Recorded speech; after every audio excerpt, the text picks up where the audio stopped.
2026 ಮತ್ತು 27ರ ಬಜೆಟ್ನಲ್ಲಿ SC, SCP ಮತ್ತು TSP ಯೋಜನೆಗಳಿಗೆ ಕನಿಷ್ಠ ರೂಪಾಯಿ 50,000 ಕೋಟಿ ಹಣವನ್ನು ನಿಗದಿ ಮಾಡಬೇಕು. ಗ್ಯಾರಂಟಿ ಯೋಜನೆಗಳಿಗೆ ಬಳಸಿರುವ ಹಣವನ್ನು ಸರಿದೂಗಿಸಬೇಕು. ಮುಂದಿನ ವರ್ಷದಿಂದ ದಲಿತರ ಹಣವನ್ನು ಯಾವ ಯೋಜನೆಗಳಿಗೂ ಕೂಡ ಬಳಸದಂತೆ ಕಾಯ್ದೆ ತಿದ್ದುಪಡಿ ಮಾಡಬೇಕೆಂದು ದಲಿತ ಸಂಘರ್ಷ ಸಮಿತಿ ಅಂಬೇಡ್ಕರ್ ವಾದ ರಾಜ್ಯ ಸಂಚಾಲಕ SR ಕೊಲ್ಲೂರ್ ಅವರು ತಿಳಿಸಿದ್ದಾರೆ.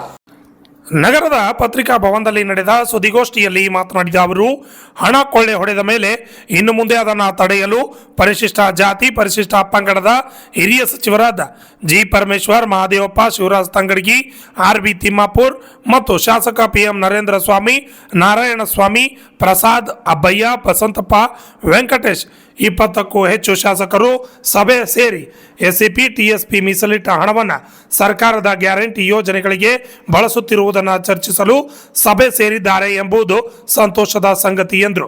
ಮುಂದಿನ ದಿನಗಳಲ್ಲಿ ಈ ಹಣವನ್ನು ಯಾವುದೇ ರೀತಿಯಾಗಿ ಗ್ಯಾರಂಟಿ ಯೋಜನೆಗೆ ಬಳಸಿಕೊಳ್ಳದಂತೆ ಕಾಯ್ದೆ ತಿದ್ದುಪಡಿ ಮಾಡಬೇಕೆಂದು ಆಗ್ರಹವನ್ನು ಮಾಡಿದರು. Bureau report RJ32 Kannada news, Kalaburagi.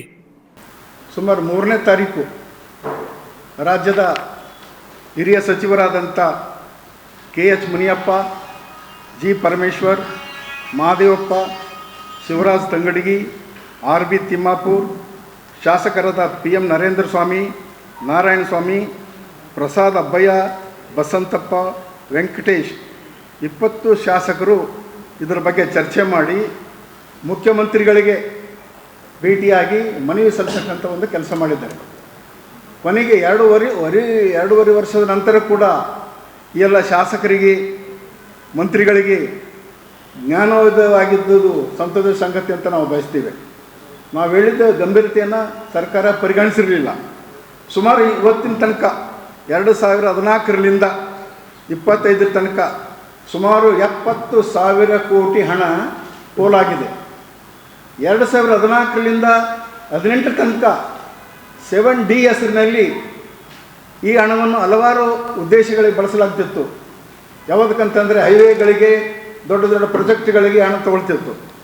ಅದರ ನಂತರ ಇವತ್ತು 2023ರಲ್ಲಿ ಬಂದಂಥ ಸರ್ಕಾರ ಅವ್ಯಾಹತವಾಗಿ ಎಲ್ಲ ಗ್ಯಾರಂಟಿ ಯೋಜನೆಗಳಿಗೆ ಬಳಸ್ತಕ್ಕಂಥ ಕೆಲಸ ಮಾಡ್ತಾಯಿದೆ. ಇವತ್ತು ಸುಮಾರು ಮೊನ್ನೆ ನಾವು ವಿಧಾನಸಭೆಯಲ್ಲಿ ಈ ವಿಷಯ ತಿಳ್ಕೊಂಡಾಗ ವಿರೋಧ ಪಕ್ಷದ ನಾಯಕರೊಬ್ಬರು ಇದ್ರ ಬಗ್ಗೆ ಮಾಹಿತಿ ಹೇಳಿದರು. 38,860 ಕೋಟಿ ಹಣವನ್ನು ಗ್ಯಾರಂಟಿ ಯೋಜನೆಗಳಿಗೆ ಬಳಸಿದ್ದಾರೆ ಅಂತಕ್ಕಂಥದ್ದು ಆರೋಪ ಮಾಡಿದರು. ಇದರ ಗಂಭೀರತೆಯನ್ನು ಅರ್ಥ ಮಾಡಿಕೊಂಡಂಥ ಶಾಸಕರು ಸಭೆ ಸೇರಿ ಮುಂದಿನ ದಿನಗಳಲ್ಲಿ ಮುಂದೆ ಚುನಾವಣೆ ಬರ್ತದಲ್ಲ, ಆ ಸಂದರ್ಭದಲ್ಲಿ ನಮಗೆ ಏಟು ಬೀಳ್ಬೋದು ಅಂತ ಒಂದು ಆತಂಕದಲ್ಲಿ ಮೀಟಿಂಗ್ ಸೇರಿ ಮುಖ್ಯಮಂತ್ರಿಗಳಿಗೆ ಮನವಿ ಮಾಡ್ತಕ್ಕಂಥ ಒಂದು ಕೆಲಸ ಮಾಡಿದ್ದಾರೆ. ಇವರಿಗೇನು ದಲಿತರ ಬಗ್ಗೆ ಯಾವುದೇ ಕಾಳಜಿ ಇತ್ತಂತ ನಾವೇನು ತಿಳ್ಕೊಬೇಕಾಗಿಲ್ಲ. ಮುಂದಿನ ತಮ್ಮ ಚುನಾವಣೆ ಭವಿಷ್ಯ GB ಆಗಿರ್ಬೋದು, ಜಿಲ್ಲಾ ಪಂಚಾಯತ್ ಆಗಿರ್ಬೋದು, ತಾಲೂಕು ಪಂಚಾಯತಿ ಆಗಿರ್ಬೋದು, ಎಲ್ಲಕ್ಕೆ ಮುಂದೆ ಗೆದಿಯತಕ್ಕಂಥ ಒಂದು ಮುನ್ನಾರಿಟ್ಟುಕೊಂಡು ಈ ಒಂದು ಮುಖ್ಯಮಂತ್ರಿಗಳಿಗೆ ಮನವಿ ಕೊಡ್ತಕ್ಕಂಥ ಒಂದು ಕೆಲಸ ಮಾಡಿದ್ದಾರೆ. ಇವತ್ತು ನಾವು ಒತ್ತಾಯ ಮಾಡಿದ್ದೇನೆ ಏನಂದರೆ, ಸುಮಾರು 70,000 ಕೋಟಿ ಮೊದಲಿಂದ ಅಂತ ಹೇಳ್ತಿದ್ದಿಲ್ಲ, ಈ ಸಲ 38,000 ಚಿಲ್ಲರೆ ಹಣ ಖರ್ಚಾಗಿದೆ ಗ್ಯಾರಂಟಿ ಯೋಜನೆಗಳಿಗೆ. ಈ ಮುಂದಿನ ಬಜೆಟ್ನಲ್ಲಿ ಈಗ 26-27 ಬಜೆಟ್ ಮಂಡನೆ ಮಾಡಲಿಕ್ಕೆ ಮುಖ್ಯಮಂತ್ರಿಗಳು ತಯಾರಿ ನಡೆಸ್ತಾ ಇದ್ದಾರೆ. ಈಗಾಗಲೇ ಗ್ಯಾರಂಟಿ ಯೋಜನೆಗಳಿಗೆ ಸಾಕಷ್ಟು ಹಣವನ್ನು ಕೊಳ್ಳೆ ಹೊಡೆತಕ್ಕಂಥದ್ದನ್ನು ನಾವು ಕಂಡಿದ್ದೀವಿ. ಇದನ್ನು ಸರಿದೂಗಿಸುವ ಸಲುವಾಗಿ ಮುಂಬರುವ ಬಜೆಟ್ನಲ್ಲಿ ಸುಮಾರು 50,000 ಕೋಟಿ ಹಣವನ್ನು ಬಜೆಟ್ನಲ್ಲಿ ನಿಗದಿ ಮಾಡಬೇಕಂತೇಳಿ ನಾವು ಮುಖ್ಯಮಂತ್ರಿಯವರನ್ನು ಒತ್ತಾಯ ಮಾಡ್ತಿದ್ದೇವೆ. ಹಾಗೆಯೇ ಮುಂಬರುವ ದಿನಗಳಲ್ಲಿ ಈ ಹಣ ಯಾವುದಕ್ಕೂ ಕೂಡ ಖರ್ಚು ಮಾಡಲಾರ್ದಂಗೆ ಈ 7D 7C ಅಂತ ಹೇಳ್ತಾ ಇದ್ದಾರೆ ಅವರು. 7D ಮೊದಲು 2014ರಿಂದ 7D ಇತ್ತು. ಈಗ ಈ ಗ್ಯಾರಂಟಿ ಯೋಜನೆ ಬಳಸೋದ್ರಿಂದ 7C ಬಳಸ್ಕೊಳ್ತದೆ ಅಂತ ಹೇಳ್ತಾ ಇದ್ದಾರೆ ಅವತ್ತು. ಈ ಸಭೆಯಲ್ಲಿ ಮಹದೇವಪ್ಪನವರು ಕೂಡ ಭಾಗವಹಿಸಿದ್ದಾರೆ ಅಂತ ನಾವು ತಿಳಿದು ಬಂದದ.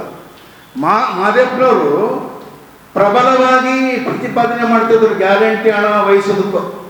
ಇಲ್ರಿ, ನಾವು ಅವ್ರ ಹಣನ ಅವರಿಗೆ ಖರ್ಚು ಮಾಡ್ತೀವಿ ಅಂತ ಹೇಳ್ತಿದ್ರು. ಇವತ್ತು ಅವ್ರಿಗೆ ಜ್ಞಾನೋದಯ ಆಗಿದೆ. ಎಲ್ಲ ಶಾಸಕರು ಅವರಿಗೆ ಉಗುಳಕತ್ತಾರ. ಮುಂಬರುವ ದಿನಗಳಲ್ಲಿ ನಮಗೆ ಪಾರ್ಟಿಗೆ ಹೊಡೆತ ಬೀಳ್ತದೆ ಅಂತ ಹೇಳ್ಕೊಂಡು ಸಭೆ ಸೇರಿ ಇವನ್ ಮಾದೇಪುರ ಸೇರಿ ಚರ್ಚೆ ಮಾಡಿದ್ದಾರೆ.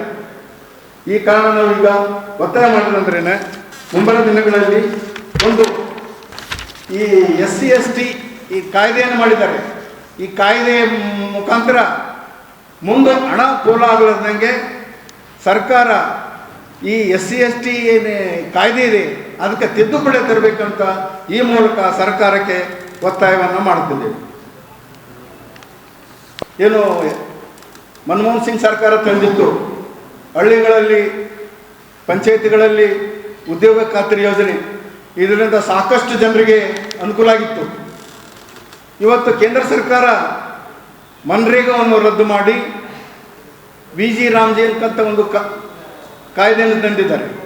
ಆ ಕಾಯ್ದೆ ಏನಂತಂದರೆ ಈ ಮೊದಲೇ ಯಾವುದೇ ಆ್ಯಕ್ಷನ್ ಪ್ಲಾನ್ ಮಾಡಬೇಕಾದರೂ ಪಂಚಾಯತಿ ಮಟ್ಟದಲ್ಲಿ ಮಾಡ್ತಿದ್ರು. ಇವತ್ತು ಆ ಮಟ್ಟದಲ್ಲಿ ಮಾಡ್ತಾ ಇಲ್ಲ. ಕೇಂದ್ರ ಸರ್ಕಾರ ನಿಗದಿ ಮಾಡಿರ್ತಕ್ಕಂಥ ಒಂದು ಕಾಮಗಾರಿ ತಗೊಳ್ಬೇಕಂತ ಈ VG ರಾಮ್ಜಿಯಲ್ಲಿ ಹೇಳಿದ್ದಾರೆ. ಇದನ್ನು ನಾವು ಉಗ್ರವಾಗಿ ಖಂಡಿಸ್ತೀವಿ. ಈ ಮೊನ್ನೆ ವಿಧಾನಸಭೆಯಲ್ಲಿ ಏನು ರೆಸೊಲ್ಯೂಷನ್ ಪಾಸ್ ಮಾಡಿದ್ದಾರೆ, ಗ್ಯಾರಂಟಿ ಮನ್ರೇಗಾ ಪುನರ್ ಸ್ಥಾಪಿಸಬೇಕು, ಅದಕ್ಕೆ ನಮ್ಮ ಬೆಂಬಲ ಇದೆ. ಮುಂಬರುವ ದಿನಗಳಲ್ಲಿ ಸರ್ಕಾರ ಈ ಕೂಡಲೇ ಈ VG ರಾಮ್ಜಿ ಕಾಯ್ದೆಯನ್ನು ವಾಪಸ್ ತರಬೇಕು, ಮನ್ರೇಗಾವನ್ನು ಜಾರಿ ಮಾಡಬೇಕಂತೇಳಿ ಈ ಮುಖಾಂತರ ಸರ್ಕಾರಕ್ಕೆ ಒತ್ತಾಯವನ್ನು ಮಾಡ್ತೇವೆ.